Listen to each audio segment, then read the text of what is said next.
السلام عليكم ورحمة الله.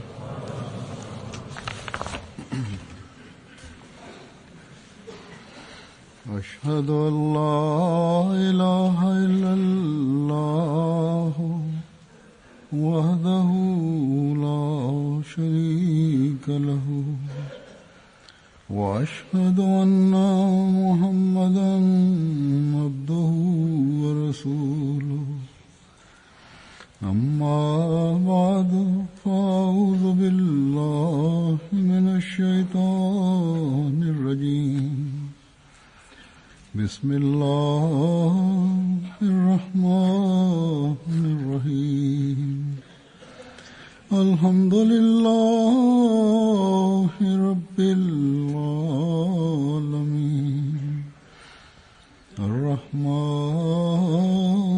الرحيم.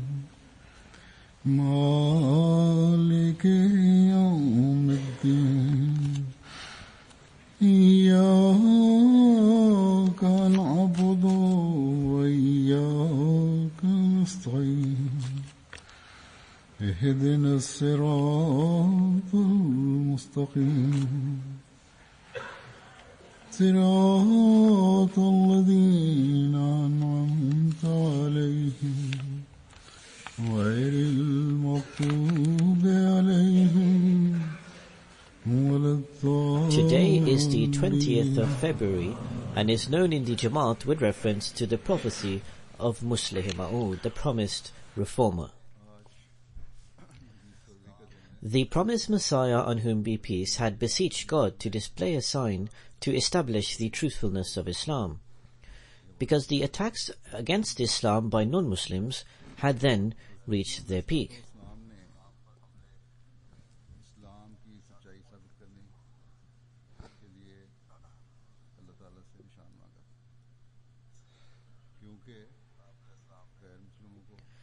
Thus, the promised Messiah had entered into a jilla, a 40-day retreat in solitude to engage in prayers, and as a result of his supplications, Allah the Almighty accepted the promised Messiah's prayers and manifested an extraordinary sign. I will not relate the full details of this at present, as I have delivered many sermons on this in the past. Further, every year Muslih Ma'ud Day Jalsas are organized in which scholars and speakers discuss this prophecy.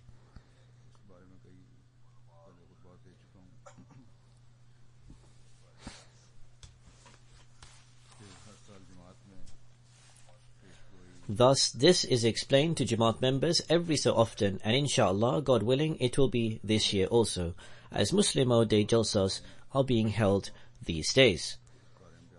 Today, I will present to you Hazrat Muslih Ma'ud's own words regarding the prophecy, which he espoused on various occasions. It is impossible to cover all aspects of this, but I will present a few extracts to provide some perspective.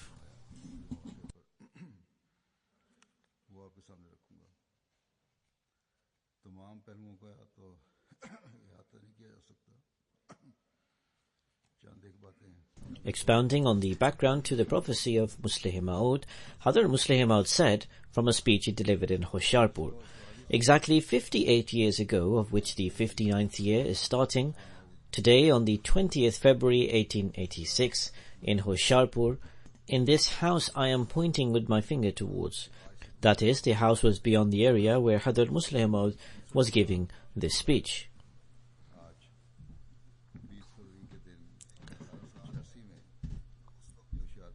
A house which was called a Tawila at the time, meaning this was not the main house but an extra house of a notable person. It was perhaps where guests by chance stayed, or a store had been made there, or it was where animals would also be tied when required. It was there that an unknown person from Qadian, whom even the people of Qadian were not fully acquainted with, had come to worship in solitude to solicit God Almighty for a sign of support in response to observing the opposition against Islam and its founder. he isolated himself from the world for 40 days and beseeched God in prayer. After praying for 40 days, he was shown a sign by God. The sign from God entailed God revealing to him that not only would God fulfill the promises he had informed him of and spread his name to the ends of the world, but rather, to manifest this sign even brighter, he would confer the promised Messiah with a son who would possess special qualities and would spread Islam to the corners of the earth. He would explain the deeper understanding of the word of God to people. He would be a sign of mercy and blessing and would be conferred with religious and secular knowledge necessary for the propagation of Islam. Allah would grant him a long life to the extent that he would become renowned the world over. Then Hazrat Musleh Maud says in one place, the opponents of the community raised the allegation that when the announcement was made of the prophecy, the full prophecy was not cited or read. Some aspects have been related before.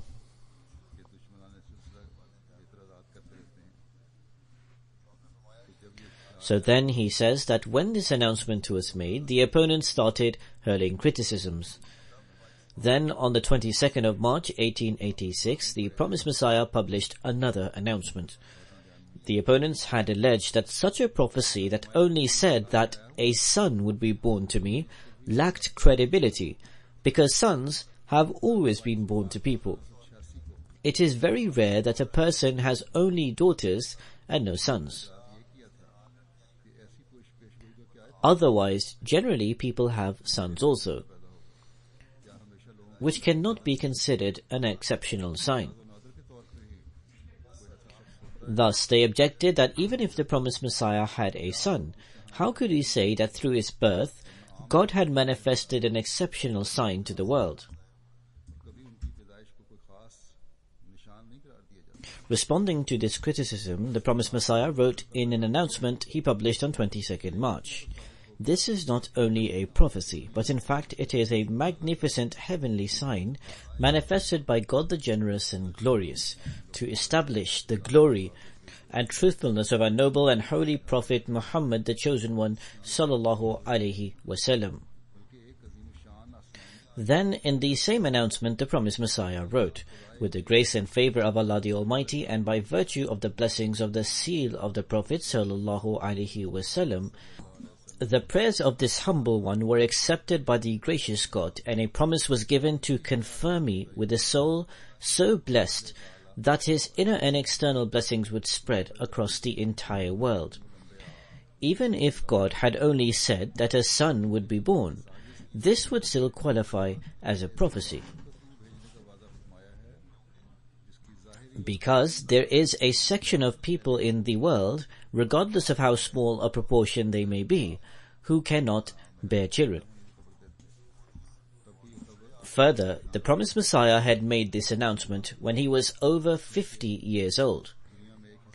When there are thousands upon thousands of people in the world in whom the ability to have a child ceases after reaching 50, then there are many who only have daughters born to them, and there are others whose sons die a short while after their birth. Thus all these uncertainties applied here also. So above all, it is beyond human capacity to foretell the birth of a son. However, the promised Messiah responded for argument's sake to the objections made and said, even if we were to accept that to merely foretell the birth of a son cannot alone constitute a prophecy, the question is that when did I ever only prophesy the birth of a son? I did not merely say that a son would be born to me. Rather, what I actually said is God Almighty accepted my prayers and promised to confer upon me with a soul so blessed that its obvious and concealed blessings would spread across the entire world. Thus, this was the summary of this revelation.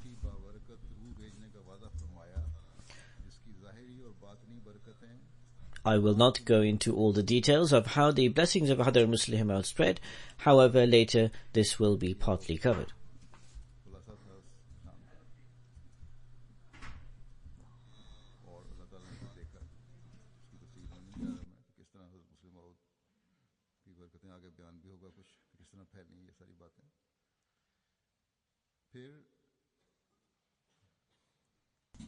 Then Hadhrat Muslih Maud draws attention to the fact that people object that he was not the real Muslih Maud, promised reformer. This was an objection raised in his lifetime, that the real promised reformer would be raised 100, 200 or 300 or 400 years later. Hadhrat Muslih Maud says that some allege that the Muslih Maud, the promised reformer, would appear from the progeny of the promised Messiah some 300 or 400 years after and cannot appear in the current era.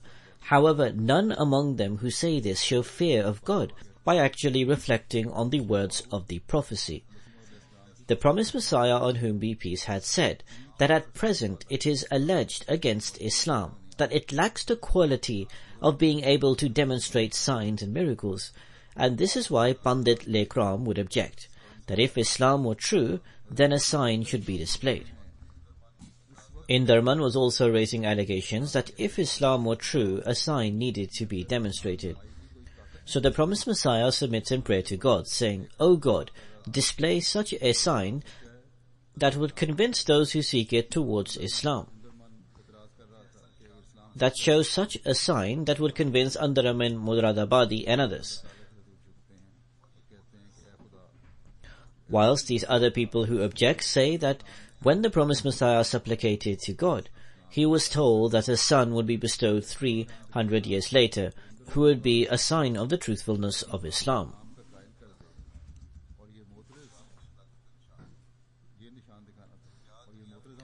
Is there anyone in the world who can consider this acceptable? This would be like a person who is extremely thirsty going to the door of someone and saying, "I am feeling exceedingly thirsty, so for God's sake, give me some water to drink," only for the other person to reply, "Mister, do not worry, for I have written a letter to America, and by the end of this year, a high-quality essence will arrive, and the following year, you will be given something else to drink." And so not even the most foolish among fools could ever say such a thing. Not even the stupidest person could attribute something like this to God and His Messenger.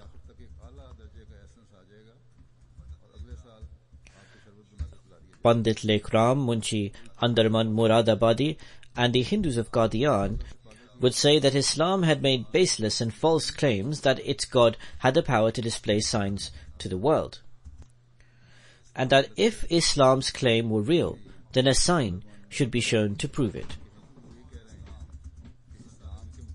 Thus the promised Messiah submitted a plea to God, saying, "O God, I supplicate to you to be shown a sign of divine mercy, and grant me a sign of thy might and nearness." And so it is evident that this sign should have been manifested very soon after, and during the lifetime of those who had asked for it. This is precisely what came to pass. When in 1889 I was born, according to the prophecies given by God, those people were still alive who had asked for a sign from the promised Messiah.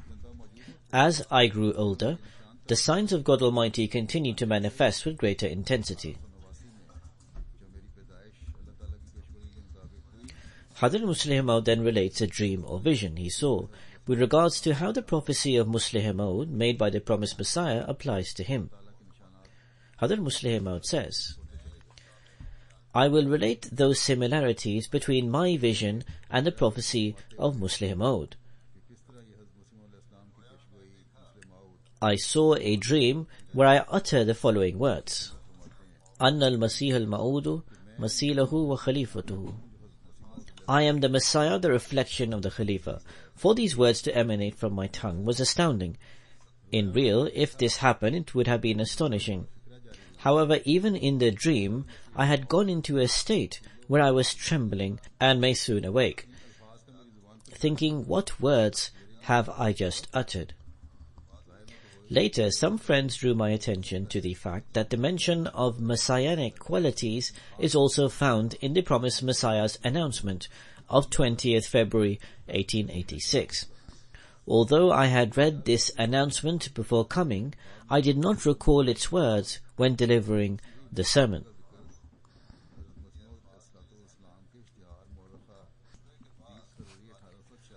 It was perhaps the next day after my sermon that Maulvi Sayyid Sarwar Shah Sahib reminded me that the promised Messiah had written in his announcement that he will come into the world and will heal many of their ills through his messianic qualities and through the blessings of the Holy Spirit. Thus, in this prophecy, the word Masih or Messiah had been used. In the second dream or vision, I saw that I had arranged for idols to be broken. This is indicated towards in the second part of the prophecy of the promised Messiah, that he will heal many of their ills through the blessings of the Spirit of Truth.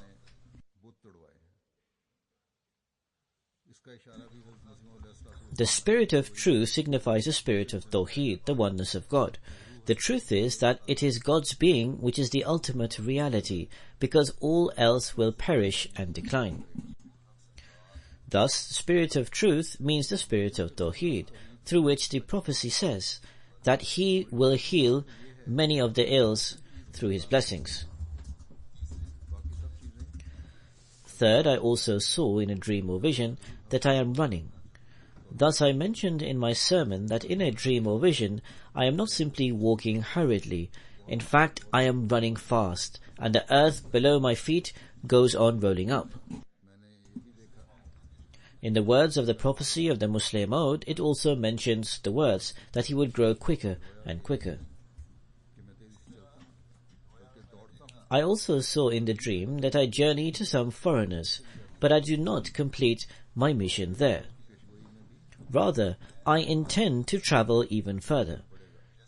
As I said, O Abdul Shakur, O servant of the most gracious God, now I will go forth, and when I return from this journey, I will see that in this period, to what extent have you eradicated shirk and established Tawheed, and entrenched the teachings of Islam and the promised Messiah in the hearts of the world. This is also indicated in the words of the promised Messiah, and hence it is said that he will become famous the world over. These words indicate he would go to the furthest reaches and would continue to do so. Then it is mentioned in the prophecy that he will be filled with apparent and subtle knowledge. This has also been indicated in my dream. Thus, in my dream, I say very loudly that I am the one who has been given the knowledge of Islam and Arabic and the philosophy of this language in the very lap of his mother while still being breastfed by her. Then it was written that he would be the cause of the manifestation of the glory of God. This is also clarified in the dream. As I have stated in the dream, my tongue was taken control of and God began to speak through me. And then the Holy Prophet ﷺ arrived, and then he spoke through my words. And then the promised Messiah on whom be peace came, and then he spoke through my words. This was a wonderful manifestation of the glory of God, which is also found mentioned in the prophecy. So this is another similarity found in the two, the prophecy and my vision. Then it was written that he would be a person of majesty, grandeur, and wealth. These are the words of the prophecy, and in the dream it was shown that there is a nation from among which I appoint a person as its leader, and say to him in these words, like a powerful king addresses his subject, that, O Abdul Shakur, servant of the gracious God, you shall be answerable to me for this, that your country in the shortest possible time should believe in the unity of God and abandon polytheism. Start to practice the teachings of the Holy Prophet and keep in mind the sayings of the promised Messiah.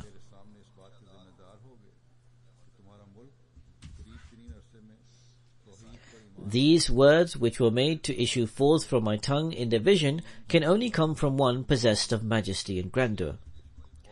And this that is mentioned in the prophecy, that we shall pour our spirit into him, is an indication that the word of God shall descend upon him, and this is also found in the dream.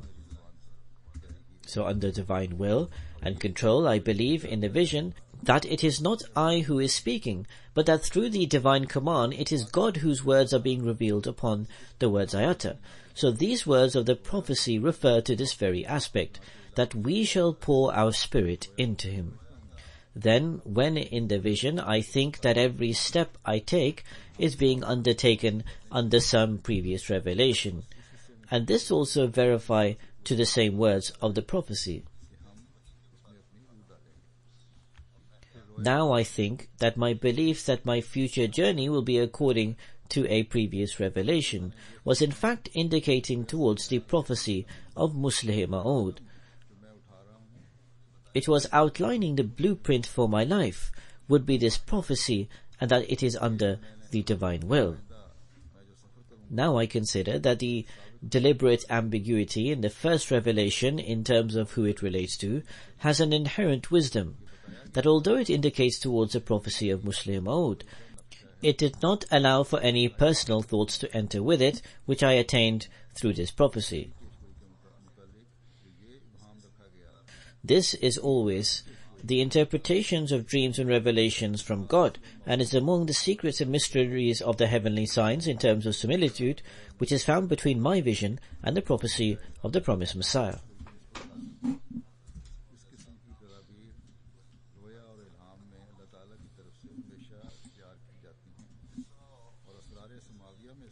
While addressing the 1936 Majlis-e-Shura, when a large number of the companions of the promised Messiah were also present, and there were present also a large majority of the Tabi'een, the followers of the promised Messiah who came after the companions, Hadrat Muslih Ma'ud said, this was 8 years before Hadrat Muslih Ma'ud made the claim that he himself was indeed the Muslih Ma'ud, the promised reformer. So 8 years before this date, in 1944, he is saying, at this time for our Jamaat, the question is not only of Khilafat. There are two other questions. One has to do with the nearness to the time of prophethood, and the second has to do with the promised Khilafat.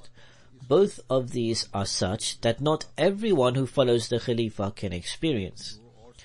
I have previously perhaps made brief mention of this in a sermon last year. Hadrat Muslih Ma'ud says that 100 or 200 years after, those who enter into the Bayat will not be able to experience these things in person. The general believers of that time aside, even the Khulafa of that time will be in need of seeking guidance from our words and our actions and our directives.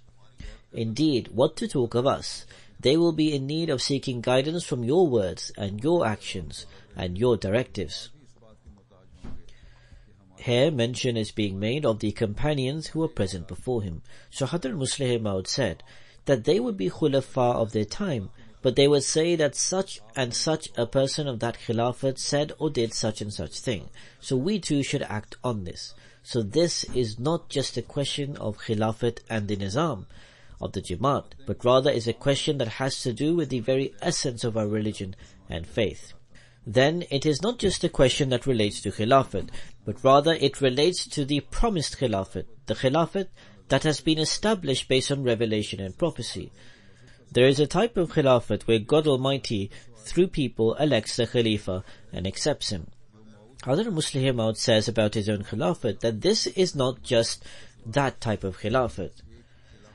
I am not the Khalifa only because a day or two after the demise of Hadrat Khalifa Masih I, people gathered and agreed upon electing me as the Khalifa. In fact, I am also the Khalifa for the reason that well before the Khilafat of Hadrat Khalifatul Masih I, the promised Messiah had said after attaining revelation from God Almighty that I would be a Khalifa. And so I am not just a Khalifa, but I am a promised Khalifa. I am not an appointed one of God, that is a prophet, but my voice is the voice of God, as this has been foretold by God through the promised Messiah, on whom be peace. Thus, the status of this Khilafat is between an appointed one, that is a prophet, and a Khilafat. This is not an opportunity that Jamaat members should let pass by, that they can think they can return gloriously before God.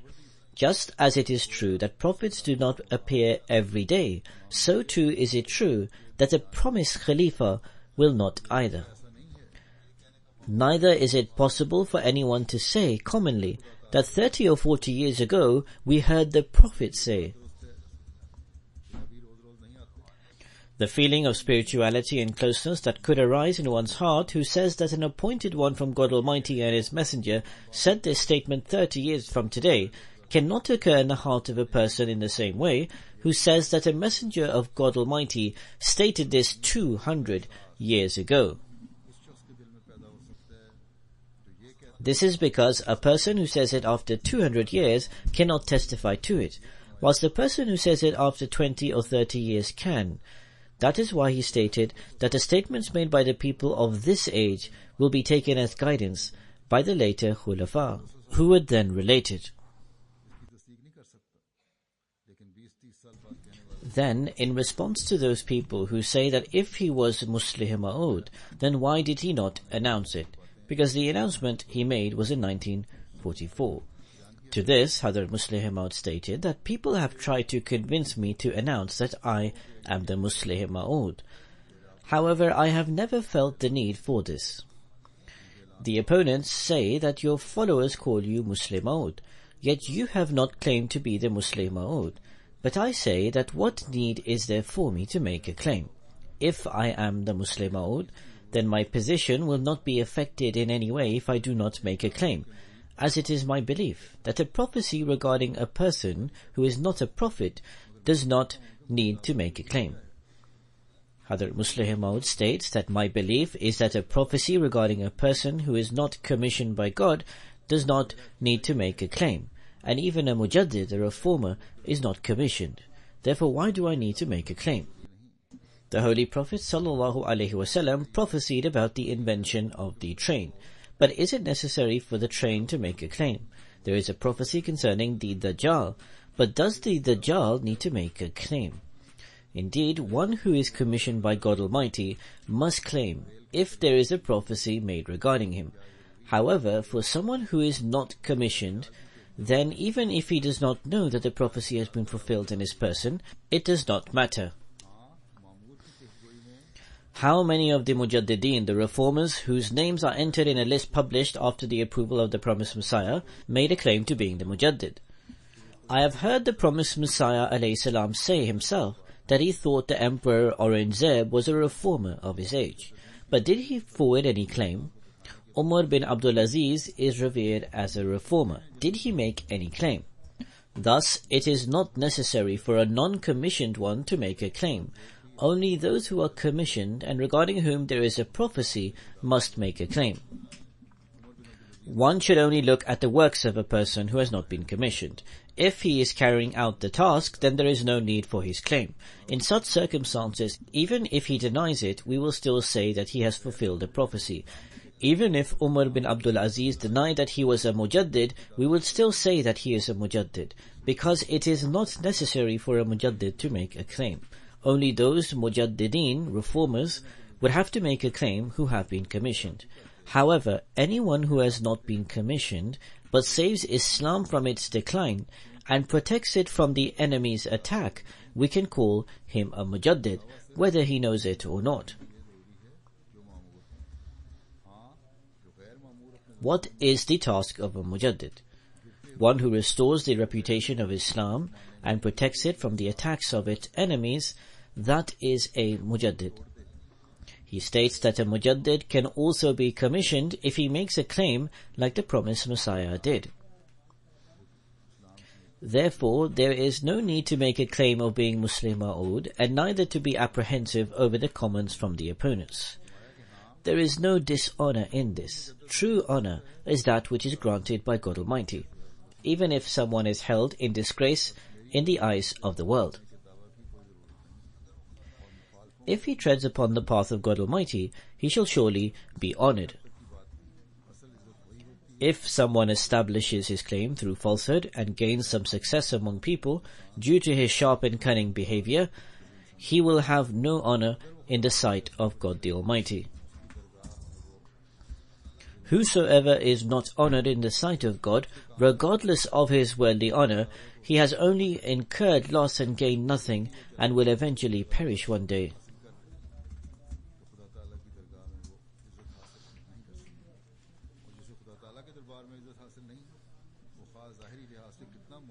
In 1944, when Hazrat Muslih Maud made the claim and announced that he is the Muslih Maud, the promised reformer, he stated, "Some members of the community have presented this prophecy and various other prophecies similar to this, and insisted, as mentioned before, that I should reveal myself as the one whom they apply to.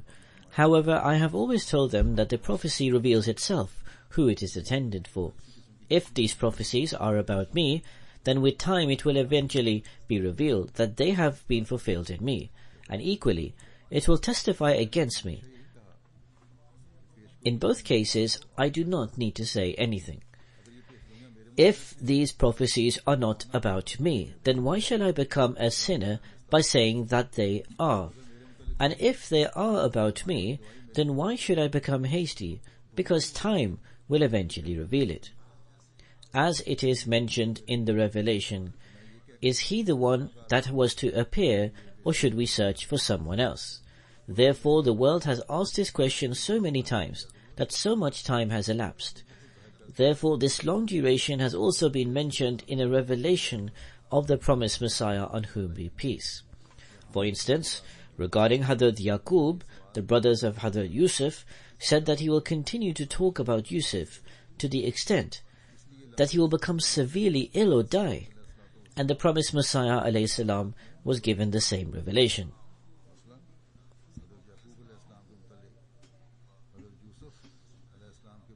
To receive the revelation that I can smell the fragrance of Yusuf indicates that according to the will of God Almighty, this will manifest after a long time. Even now, I am full of certainty that if God Almighty had not revealed to me the knowledge of these prophecies close to my demise, or even right up to my demise, but the various incidents had revealed that these prophecies were fulfilled in my time and through me, and therefore I am the one who they apply to, even then there would be no issue for not having made a claim. A vision shown in support of a revelation is only an additional thing. However, God Almighty, according to His will, revealed to me and granted me the knowledge that the prophecies concerning Muslih Maud are about me. Therefore, for the first time I have gathered these prophecies with the intention of determining their reality and find out what God Almighty has mentioned in these.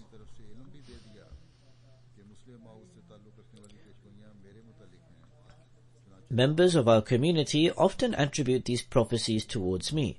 Therefore, I would always abstain from reading them carefully and would be afraid of developing a wrong view.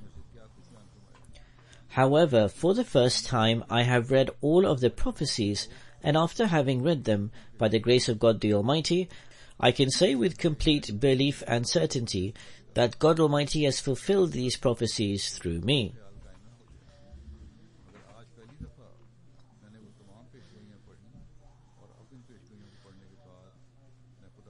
There was a time when Hazrat Muslih Maud felt that he did not need to make any kind of announcement.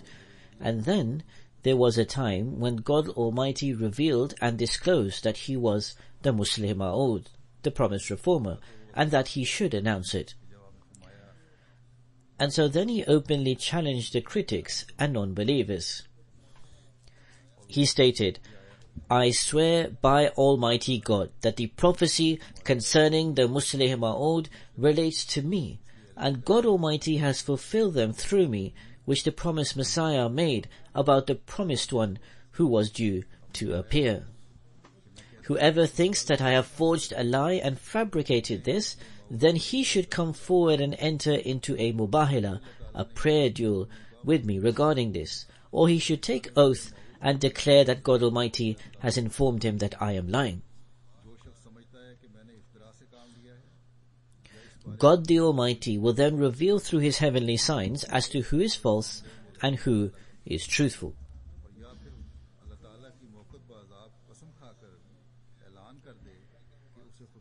I will mention certain aspects of the prophecy. Part of the prophecy was that he would be filled in the wisdom and knowledge of the apparent and the intrinsic. Hazrat Muslim Maud has taken one aspect of the extrinsic knowledge and states in one place that the gist of this prophecy is that he will not learn these branches of knowledge. In fact, he will be taught by God Almighty. It is worth remembering that it does not state that he will have mastery over this knowledge, but it says that he will be filled with this knowledge. This means that there will be another force that will teach him this knowledge, and it will not be through his own effort or struggle.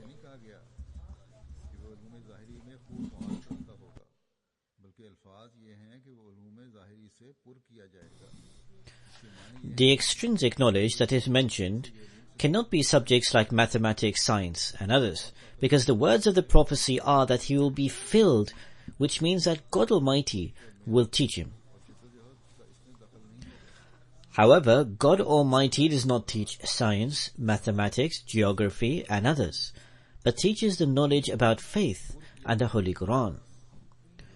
Therefore, the words of the prophecy that he will be filled with extrinsic and intrinsic knowledge means that God Almighty will teach him the knowledge of faith and the Holy Quran, and God Almighty himself will teach him. The manner in which my education happened in itself reveals that there was no human effort involved. Some of my teachers are alive and some have passed away, and among my teachers, Hazrat Khalifatul Masih I had the greatest benevolence upon me. Hazrat Musleh Maud then states, God Almighty has granted me the knowledge of the Holy Quran through His angels, and He has afforded me with such a talent that it is as if one has been given the key to a treasure. Similarly, I have been given the key of the Quranic truths. There is not a single scholar that can come before me, and I am unable to reveal to him the superiority of the Holy Quran. Once Hazrat Musleh Maud was delivering a lecture in Lahore and stated, "This is the city of Lahore. There is a university and many colleges here, and so many scholars and experts in their fields of knowledge can be found here. I say to all of them that any one of the scholars, any professor of the world, any scientist of the world may come forward and through his knowledge attempt to challenge the Holy Quran. By the grace of God the Almighty, I shall give him such an answer that the world will admit that I have refuted his allegation. And I declare that I will give my response through the word of God and rebut his allegations through the verses of the Holy Quran."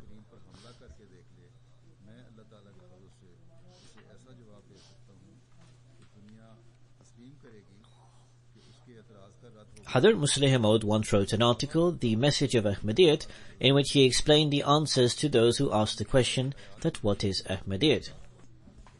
In one place he states, "The author himself has learnt various knowledge from the angels. Once I was taught a commentary of Surah Al-Fatiha by an angel, and since then countless meanings of Surah Al-Fatiha have been disclosed to me. It is my challenge that not a single person belonging to any religion or nation can take out any material from his whole book regarding the religious truths, but that by the grace of God Almighty I will be able to extract greater amount of knowledge from just Surah Al-Fatiha.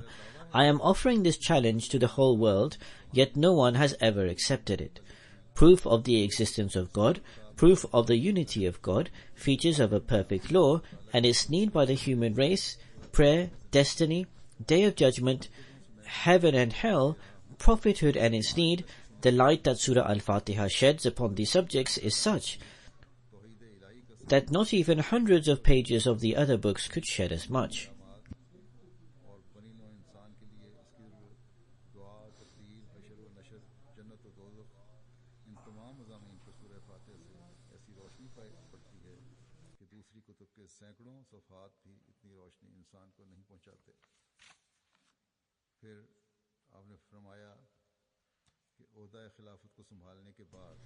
Then Hazrat Muslih Maud stated, after taking the seat of Khilafat, Allah the Almighty revealed the secrets of the Holy Quran to me in such abundance that the Muslim Ummah will be compelled to study my books and benefit from them. Which issue pertaining to Islam is there that God Almighty has not disclosed through me with all its details? The issue of prophethood, issue of disbelief, issue of Khilafat, issue of destiny, identifying the important matters of the Holy Quran, Islamic finance, Islamic governance, Islamic society and others. There was no in-depth and extensive written material on these subjects since 1300 years. God Almighty granted me the opportunity to serve Islam, and God Almighty through me has revealed the truths of these subjects, which today friend and foe are both copying. Someone may hurl countless abuse towards me and curse me, but whoever wants to spread the teachings of Islam, he would have to seek help from me and cannot step away from my benevolence. Even if he is a Beghami, one who does not accept Khilafat, that is a Lahori Jamaat, or the Misri, whenever their future progenies decide to serve Islam, they will be compelled to read my books and benefit from them. In fact, I say this without any pride, that the most of the material regarding these subjects from among the Khulafa has been compiled by me and continues to be compiled. Therefore, no matter how much abuse people level at me, but whatever knowledge of the Quran they find, it will be through me, and the world will be compelled to say to them that, O foolish people, whatever you possess of the Quran has been taken from him, then how can you oppose him? In one of his sermons, Hazrat Muslih Maud stated, we had a teacher. In fact, it is very lengthy and there is shortage of time, so I shall leave it out. However, the gist of that is that one of Hazrat Muslih Maud's teachers would attend his lectures, but would not attend the lectures of his contemporaries because he would not learn anything new. In another place, Hazrat Muslih Maud states, in 1907 I delivered my first public speech. It was the occasion of the Jalsa Salana, and many people had gathered. Hazrat Khalifatul Masih I was also present, and I recited the second ruku of Surah Al-Luqman, and then gave its commentary. Because I had never given a lecture in public before, and I was only 18 years of age, also Hazrat Khalifatul Masih I and other members of the Anjuman and many other friends were present. So when I stood up, suddenly everything became dark before my eyes. At that moment I was completely unaware of who was sitting before me and who was not, and I delivered my speech for 30 to 45 minutes. When I finished my speech, I remember Hazrat Khalifatul Masih I stood up and said that, Mia, I congratulate you because you have delivered an excellent speech. I am not merely saying it to make you feel happy. Let me assure you that I have studied and read very widely and greatly, and I have read many commentaries. However, I have learned such meanings of the Holy Quran from your speech today, which have never been mentioned in all the previous commentaries before. In fact, I have never even heard of them. Now this was purely the grace of God Almighty, because the reality was that at the time neither was my research extensive, and nor had I pondered over the Holy Quran long enough. In spite of this, God Almighty revealed such words of wisdom on my tongue which had never been mentioned before. He will be filled with intrinsic knowledge. I will say something about this. First it was that he would be filled with extrinsic knowledge. Now it states that he would be filled with intrinsic knowledge. Hazrat Muslih Maud states, this means the specific knowledge which is with God alone. For instance, the knowledge of the unseen, which he reveals to his servants to whom he commissions a particular task or mission in the world, so that they establish a relationship with God Almighty and revive the faith of the people. In this regard, I have also been greatly blessed by God Almighty and have experienced hundreds of dreams and revelations which relate to the knowledge of the unseen. Hazrat Muslih Maud states, during the lifetime of the promised Messiah, when there was not even a question of Khilafat in the minds of people, I received the following revelation from God Almighty.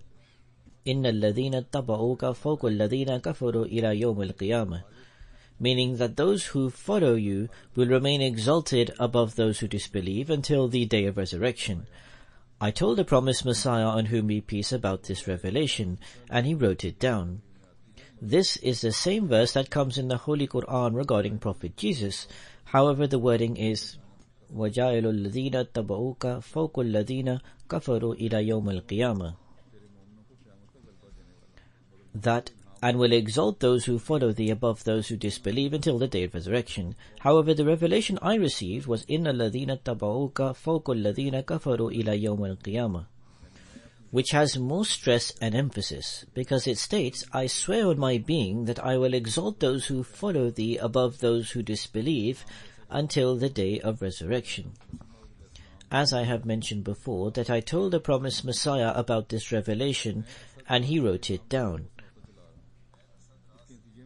I have been telling the members of this revelation for a long time now, and look at the ways I have been opposed. However, God Almighty has granted me victory. The Ghair Mubayin, the Lahori movement, started a propaganda that the whole community is being destroyed because of this child, but ultimately it had no effect. At the time, I was so unaware of the situation that once I was casually walking in Hazrat Amma Jan's room, that is the blessed wife of the promised Messiah, which was adjacent to the mosque, whilst waiting for the morning prayer. I heard some loud voices as if there was an altercation. One of the voices I recognized was Sheikh Rahmatullah Sahib, and he was saying that we need to act with taqwa and fear God and be righteous. That the community is being destroyed because of a child, and all of this disorder is occurring because of a child. I was so unaware of the situation then that I was intrigued to know who that child was about whom these remarks were being made. Therefore, I came out, and perhaps it was Sheikh Yaqub Ali Sahib, from whom I inquired about the noise in the mosque, and who is the child that Sheikh Rahmatullah Sahib was referring to, that because of him so much disorder has occurred.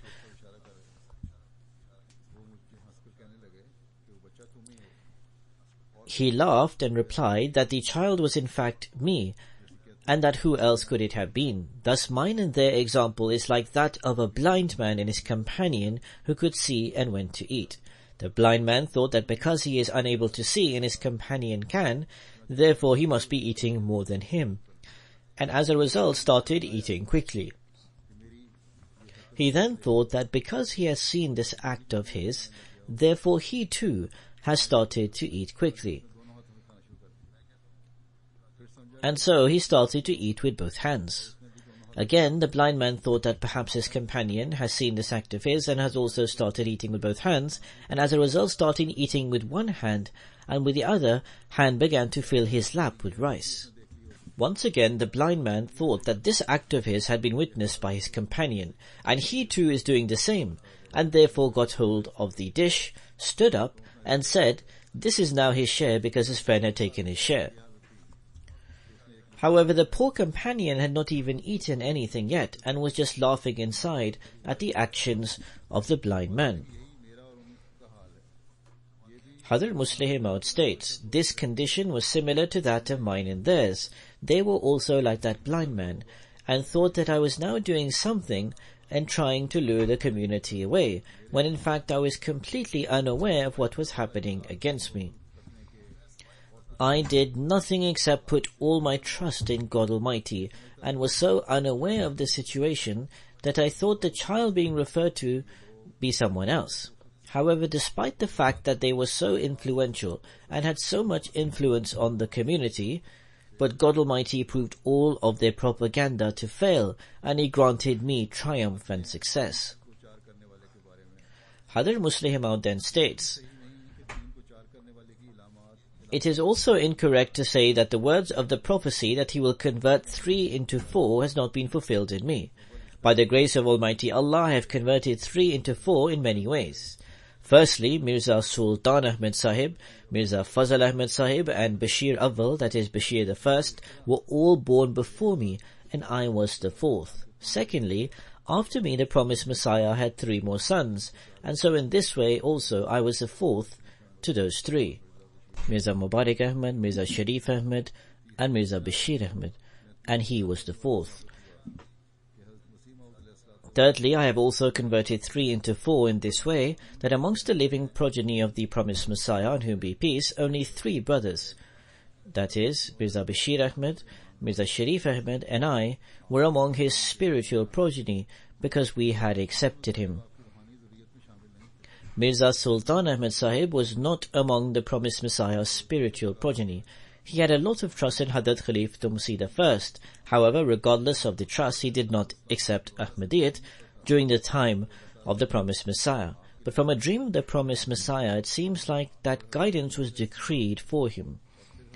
However, he did not accept Ahmadiyyat during the time of the promised Messiah and Hadrat Khalifatul Masih I as well.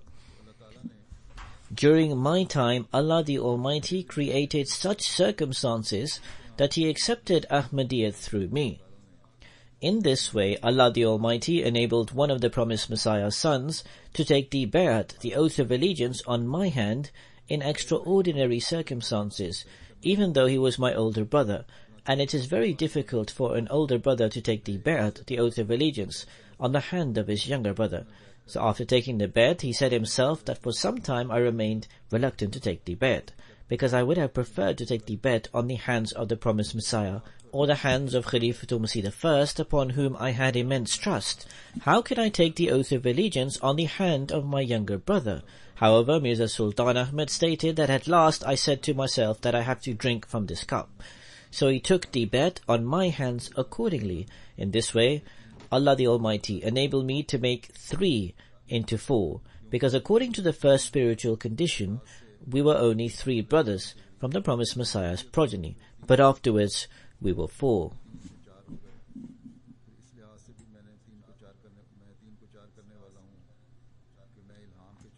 Then I was the one to convert 3 into 4 in this regard, that I was born on the 4th year of the revelation. The promised Messiah announced the prophecy in 1886. Hadrat Muslih Maud says that then I was the one to convert 3 into 4 in this regard, that I was born on the 4th year of the revelation. The promised Messiah announced the prophecy in 1886. I was born in 1889. So 1886 1, 1887 2, 1888 3, and 1889 4. As there was a glad tiding in the prophecy of converting 3 into 4, that my birth will take place on the 4th year of the prophecy, and in this way I will be the one to convert 3 into 4. So this happened, and my birth took place accordingly. He will be the reason for the manifestation of God's eminence. Hadrat Muslih Maud says that the 5th glad tiding delivered, that his alighting will be the reason for the manifestation of God's eminence. This glad tiding was also fulfilled in my time. The First World War took place after I was chosen as Khalifatul Masih, and now the Second World War has commenced, through which God's eminence is being manifested. Probably someone can say that at this time hundreds and thousands of people are alive. If you can present these wars for your truthfulness, then every person alive can present these wars in their support and say that these wars are a sign of their truthfulness. Regarding this, my reply is that if glad tidings are given to these hundreds and thousands of people who are alive, then it can become a sign for every living person. So this can become a sign for every person alive. And if they are not given glad tidings of these wars, then the person with whom the details of these wars have been shared, it can be said about him that this is the manifestation of God's eminence. He will advance swiftly. When I became Khalifa, there was 14 ane, currency at the time in the Indo-Pak subcontinent, in our treasury, and there was a debt of 18,000 rupees. So much so that during my Khilafat I had no money to publish the very first announcement titled "Who Can Stop God's Work?", which I had written. At that time our maternal grandfather had some Janda collection which he had gathered for the mosque for the people. He offered 200 rupees from this Janda collection in order to publish this announcement, and he said this 200 rupees will be paid back when there is some cash flow in the treasury. In short, the announcement was published from that debt money taken from him, but the active members of the Jamaat were my opponents. when leaders of the Jamaat were my opponents, when the Jamaat treasury was empty, when there was only 14 ane present in it. 14 ane means that there are 16 ane in 1 rupee. There was not even 1 full rupee. According to contemporary calculations, it is 87 to 88 paise.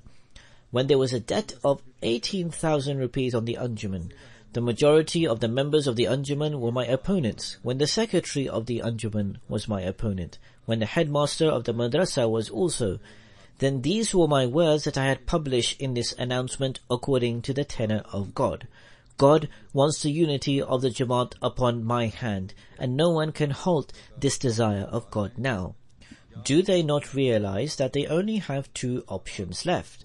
Either they take the bay'at, the oath of allegiance, on my hand and desist from creating division in the Jamaat, or they follow the egotistical desires and extirpate the pure garden which was irrigated by honorable people.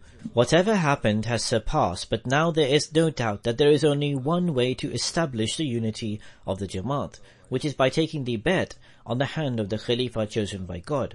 Otherwise, every person who will oppose this will cause a division. Hazrat Muslih Maud says, if the entire world accepts me, then my khilafat cannot grow, and if, God forbid, everyone abandons me, even then it will not affect my khilafat. As a prophet is a prophet all alone, similarly a khalifa is a khalifa all alone. Therefore, blessed is he who accepts the decision of God. The responsibility that God has bestowed upon me is indeed tremendous, and if his support is not along my side, then I cannot do anything. Nevertheless, I have firm faith in that holy being that he will definitely help me. Hence, various kinds of adversity surpassed, political, religious, internal and external. However, God the Almighty enabled me to lead the Jamaat further towards prosperity. One prophecy was that he will be the cause of liberation for those in bondage. Allah the Almighty fulfilled this prophecy through me. Initially in this manner, that Allah the Almighty provided guidance to these nations through me. Muslims paid no heed towards these nations. These nations were disgraced, and they were in an inferior condition.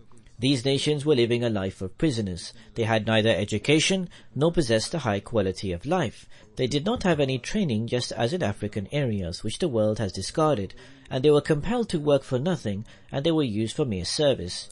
Just now, a representative of West Africa, Hazrat Muslih Maud, is delivering a speech in Jalsa, where a representative of Western Africa had delivered a speech as well. So making reference to that speech, Hazrat Muslih Maud said, some people of this country are educated, and on the other hand, the majority of the people living in the inner parts of the country do not even wear clothes, and they walk around naked. And from these uncivilized people, thousands accepted Islam through me by the grace of Allah. The teachings of Christianity were spreading there extensively, and even currently in some areas, Christians are predominant. However, our missionaries went to those areas under my instructions, and they converted thousands of people to Islam from amongst the polytheists. And they converted thousands of Christians to Islam. This had such an effect on the Christians that if there is an effect in England, that there is a great Anjuman of pastors in England, which possesses royal discretion, and it is appointed by the government for propagation of Christianity and its supervision.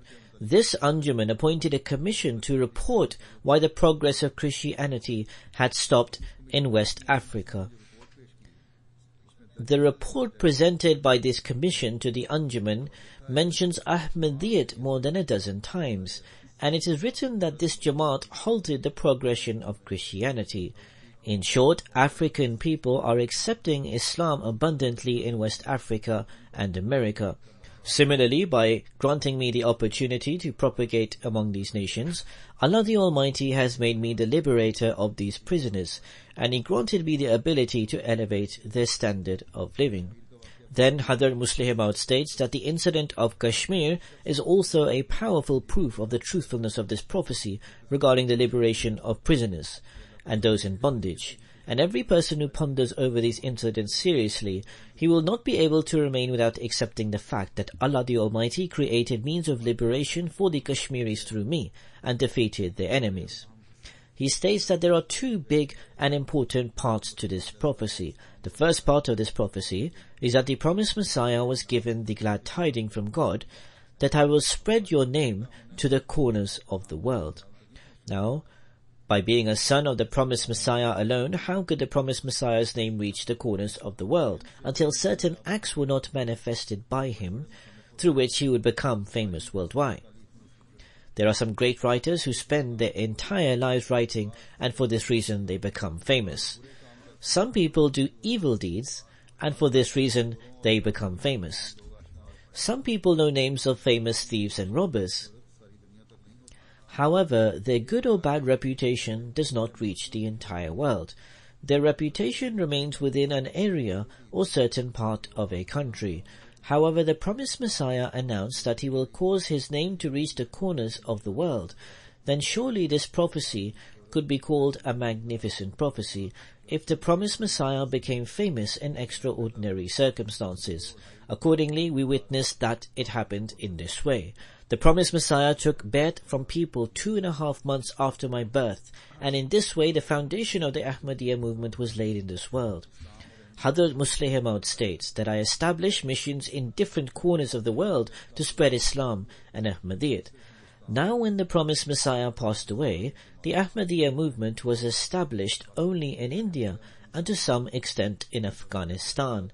The Ahmadiyya mission was not established anywhere else.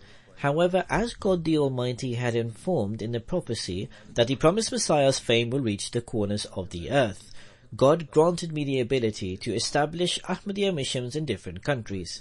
Accordingly, I established Ahmadiyya missions in England, Sierra Leone, Mauritius in the beginning of my Khilafat. This then grew and advanced continuously. Therefore, missions were established in Russia, Iraq, Egypt, Syria, Palestine, Lagos, Nigeria, the Gold Coast.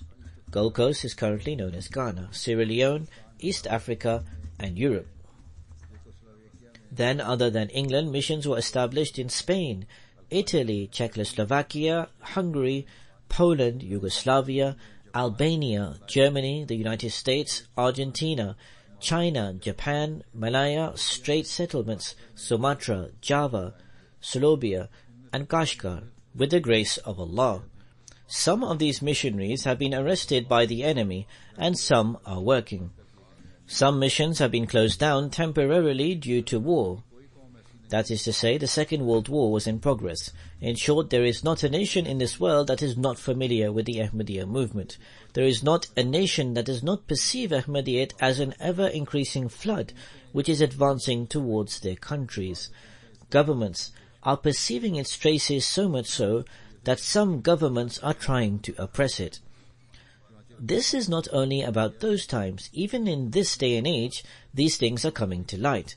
So when our missionary went to Russia, he was beaten, thrashed, and was imprisoned for a long time.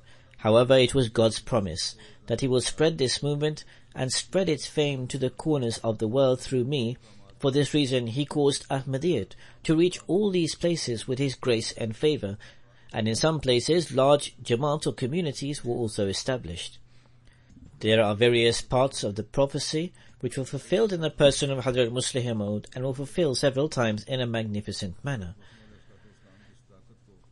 They were fulfilled in various places and manifested the truthfulness of the promised Messiah. They continue to increase the dignity of the Holy Prophet and also the glory of Islam. May Allah the Almighty continue to shower His blessings on him, and may He enable us to fulfill our duties also. After the Friday prayers, I will lead a funeral prayer in absentia for the missionary respected Maulana Muhammad Siddiq Shahid Sahab Gurdaspuri. He was the son of respected Mian Karamdeen Sahib and passed away on the 15th February 2015 at the age of 87 years. Inna lillahi wa inna ilayhi raji'un.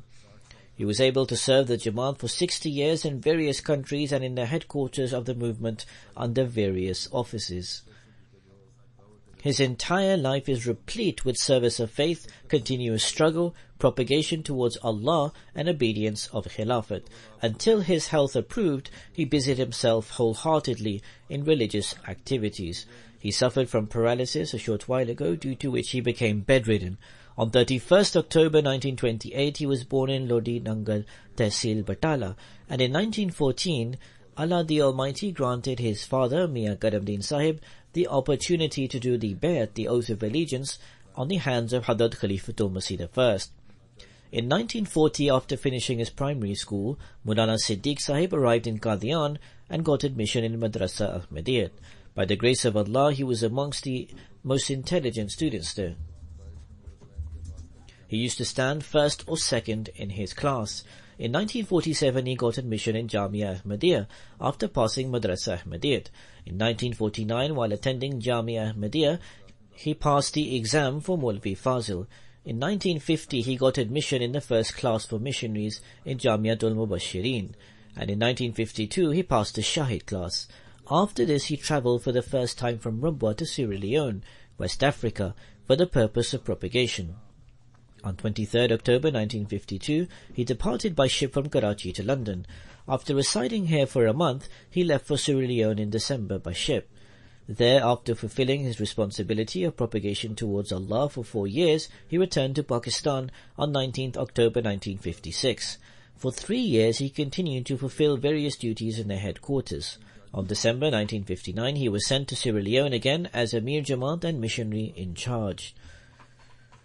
He served these duties until 1962. Then, on 15th January 1966, he arrived in Accra, Ghana, and for nearly 2 years he served as the principal of the Ahmadiyya Missionary Training College.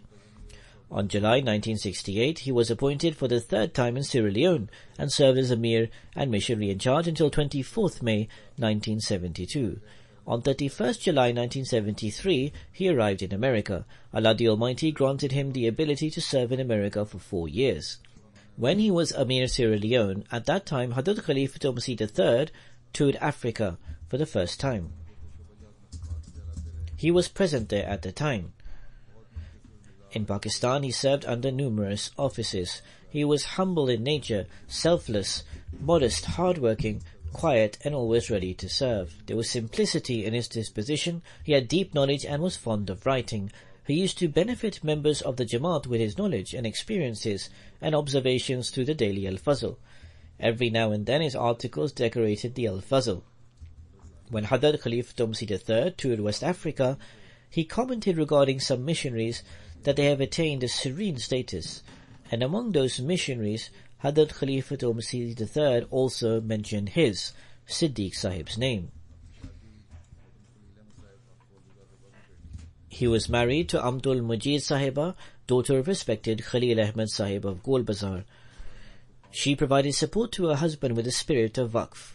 Allah the Almighty rewarded him with 5 sons and 2 daughters who all have children. One of his daughters is married to missionary of the movement Maqsood Ahmed Qamar, and one of his sons is missionary of the movement Sayyid Khalid Sahib of America. Sayyid Khalid Sahib writes that his noble father was a devoted servant of the movement. He was humble in nature, he was a worshipper and a devotee, and he was resigned to the will of God. He says that since I had reached an age of consciousness, I have witnessed 2 prominent aspects of his character. First, he was ever inclined towards worship, that is, fulfilling the rights due to Allah, and second, his service for the faith and his sincerity and faithfulness towards the Jamaat. He used to offer the prayers in the mosque under any circumstance. In the last years of his life, due to knee problems, he could not walk or ride a bicycle to the mosque. Hence, it was this humble one's duty to take Abba Jan, that is, his father, to Nusrat Jahan Mosque by car. If I was late due to some reason, he used to get upset that his prayers was missed. He used to prepare for Tahajjud prayers as obligatory prayers. He never missed it. If he was tired from a journey, he would still never miss his Tahajjud. And he says that I have witnessed in his prayers the state of a boiling pot, that is, in his Tahajjud prayers. He was always concerned about his children's prayers, and if he was ever strict with his children, it was in regards to offering prayers in congregation. In 2010, missionary Sayyid Khalid Sahib writes that I was posted in America, and since I used to look after my father, I said I am worried, so I may be able to present this reason to Khalifatul Masih and excuse myself.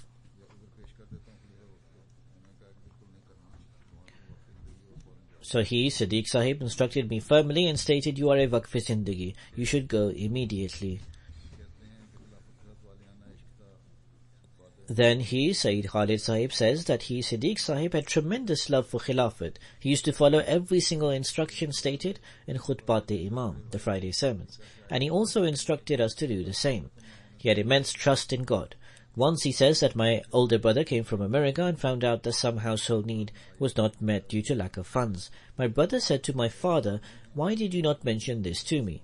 My father sat my brother down and said, "If I am going to ask for money, why would I not ask my God for it? For this reason I will not ask you for money. You can serve as you wish according to your means." One of his sons is an engineer in America. He says, "I did my engineering from Lahore and applied for admission in an American university.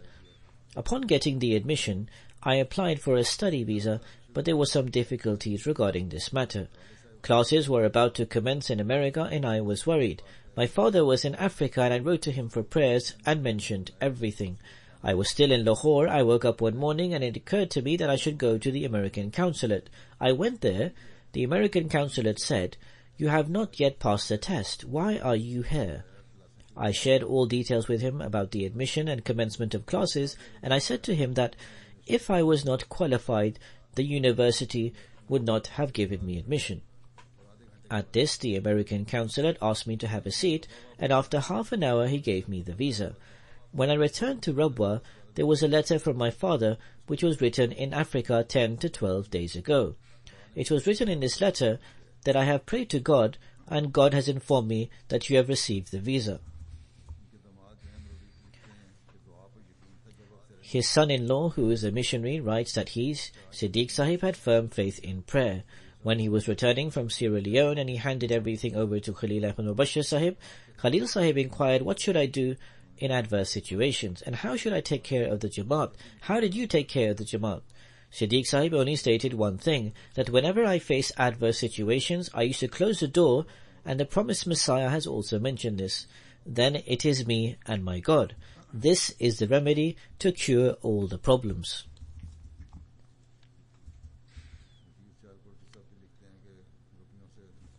Majid Sialkoti Sahib also writes that if missionaries were lazy, he used to be very strict.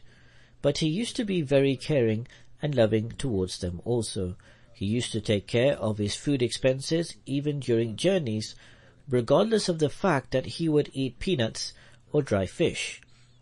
He did not burden the Jamaat with expenses.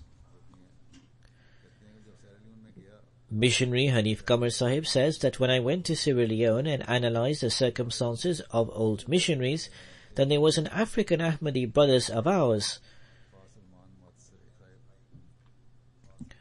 Ba Salman Mata Sare Sahib. I used to meet with him regularly. He said to this humble one about Maulvi Sahib, Siddiq Sahib, when I inquired about him, he said that Siddiq Sahib was an angel. This comment by our African brother is indeed very true, and he was possessed of many angelic attributes. May Allah the Almighty always grant such Waqfin-e-Zindagi, life devotees to the Jamaat. He trusted God a lot, and he was always pleased to the will of God. May Allah the Almighty exalt the status of the deceased, and may He grant him the nearness of his loved ones. May He always generate sincerity in his children with the Jamaat and Khilafat, particularly in his son-in-law and his son, who are both Waqf-e-Zindagi. May Allah the Almighty grant them the ability to fulfill their waqf, their life devotion with sincerity, according to the wish of Maulana Siddiq Sahib. Alhamdulillah, Alhamdulillah, nahmaduhu wa nasta'inuhu wa nastaghfiruhu wa nu'minu bihi wa natawakkalu alayhi wa na'udhu billahi min shururi anfusina wa min sayyiati a'malina.